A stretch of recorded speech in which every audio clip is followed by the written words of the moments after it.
Hi there, Kathy with Kathy Brown Nutrition here. Welcome. If you're watching this on the Facebook group, Fit, Fearless, and Fed Women Run the World, welcome back. And if you're watching this on my brand new YouTube channel, welcome. If you're looking for a group of supportive, like-minded, active women over 40, come join us over in the Facebook group. Fit, Fearless, and Fed Women Run the World. You'll be asked a few short questions, and then your request will come to me and I'll let you in the group. All right, so today I want to talk about fueling for female runners over 40. I myself am a runner and I just completed a marathon a few weeks ago. And I did a series of videos on pre, during, and post marathon fueling. And I kind of wanted to wrap this up in a little bow with a video about why fueling and nutrition just in general, specifically for female athletes over 40, is unique and you should really pay attention to it. So when I say athlete, a lot of women kind of cringe. Oh, I don't consider myself an athlete. But if you move your body, if you train your body with intention on a very regular basis, meaning at least a couple of times a week, a few times a week, then you are an athlete and you should fuel your body accordingly. Now, you may have noticed as you've gotten older, and I say over 40, for some women this starts before 40, some women it starts 50. It really depends on your genetics, but your body starts to change.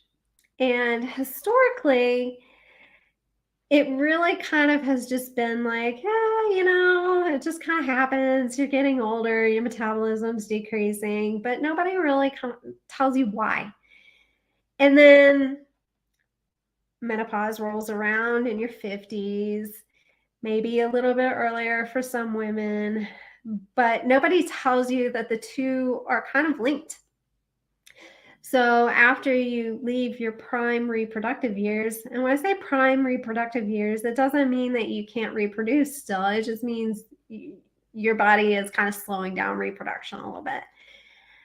And as you near menopause, within that kind of 10-year gap there, your body is going through a transition period. Menopause doesn't just happen one day. It kind of, you go through a slow progression of changes leading up to that point. And this is where we start to notice these changes that so many of us are probably already experiencing. Maybe you're losing more hair, or your skin's dry, or you've got mood swings, or your periods are irregular, or any number of things. Maybe you have bloating and gas that you've never had before. There's a ton of symptoms, hot flashes. And we're learning more and more about this phase of life. And only recently has this kind of come to the forefront in terms of dietitians and medical professionals and stuff. And so it's really exciting to me because I've been diving into the research. I am a total nerd about it. Some people, when they go to bed, they read novels. I read about hormones, specifically the hormones that we're talking about with women in this phase of life. The main reproductive hormones are estrogen and progesterone. They start to decline as your uterus starts to get ready to stop reproducing. As they're declining, they get more erratic, more unpredictable. That's why your periods may be irregular. Those hormones are up and down. The highs are higher, the lows are lower. You may have a shorter period one month and a longer period the next month. It's all over the place. Now, historically, well, let's kind of go back to the beginning of medical and nutrition research. They didn't really study women much because we weren't considered capable of making our own decisions. So it was considered unethical to study us, just like with children or mentally disabled people. And now Obviously, we can make our own decisions, but they find that those hormones being all over the place is kind of hard to control for. We're a little too complicated. And so a lot of researchers avoid specifically studying women. And even more so when we're in this phase of life where our hormones are even less predictable. So there's not a lot of research to back up, not only treatments for the symptoms that a lot of women have in this phase of life, but lifestyle adjustments that could help us get through this phase of life. But that's changing, and it's very, very exciting. But even so, there's very little research out there thus far, and most of it is not in athletes. A woman who is not active, who is largely sedentary, is not going to have the same response to dietary changes and changes to lifestyle as a woman who trains her body and is fit and in athletic shape.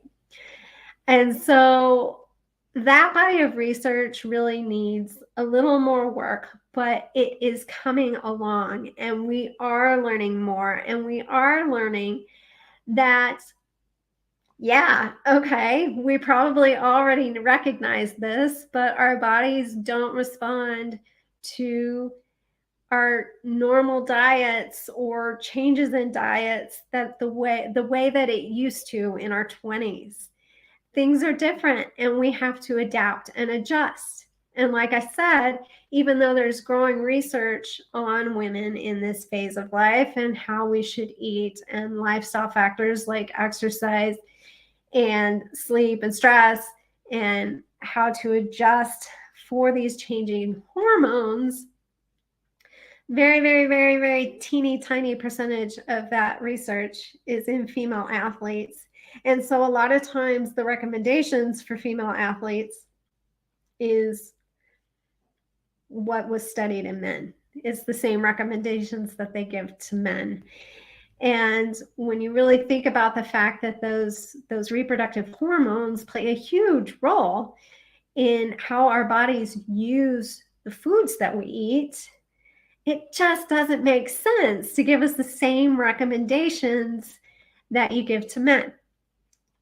Now, why am I speaking directly to runners? And I may have already said this, but a lot of what I'm talking about is very, very relevant to any female athlete in their 40s. But the reason I'm speaking directly to runners is because I understand the psyche of runners. We get help from all corners of the athletics world, multiple disciplines. You've got your coach, you've got your physical therapist, you've got your chiropractor, you've got your masseuse. We even seek professional help with fitting our running sneakers. And if you need special orthotics, you've got the podiatrist and the orthopedist on staff as well. But very, very, very few runners will actually ask for nutritional advice from a dietitian. We like to get our nutrition information from our fellow runners. Oh, what do you eat? What do you like? What works for you? And we get our nutritional advice from the 20-year-old Olympic athlete who writes a book. Maybe they're not 20. Shalane Flanagan is in her 40s now. I don't know how old she was when she wrote her book, but that's still a big book. And honestly, it's a very useful book because it's got good recipes and stuff. I guess the point I'm making though is if you're watching this, you're probably not an Olympic athlete and you're probably not winning major marathons. Most of the women I work with are what I consider everyday athletes. Running is not your career. You have a full-time job, a career, or you're running a family full-time, And running is something you do, I shouldn't say in your spare time because you don't really have spare time, but you prioritize it, but it's outside of what your full-time role is in life. And so you're not going to feel like an Olympic athlete either. You're not going to feel like a man, and you're not going to feel like an Olympic athlete. And you shouldn't be feeling like your friend who doesn't exercise regularly either, because your needs are completely different from all of those people. And it can get confusing because recommendations come out. Oh, research supports using this diet to optimize fat usage or fat burning. This diet really helps boost energy. This diet helps stabilize hormones. And it's all misleading because they don't tell you what that research is based on, what population they studied. And so we're told all of these things, but these things aren't specific to female athletes over 40. So I'm not going to go on much longer. I think I've probably driven my point home. But the fact of the matter is that your nutrition needs, your wellness needs, your exercise needs, your lifestyle needs, they are unique. Once you hit this phase of life where your hormones are changing, and if you're in this phase of life, you probably have noticed. You've probably noticed some changes in your body or in your moods or the levels of stress that you're able to tolerate on a regular basis.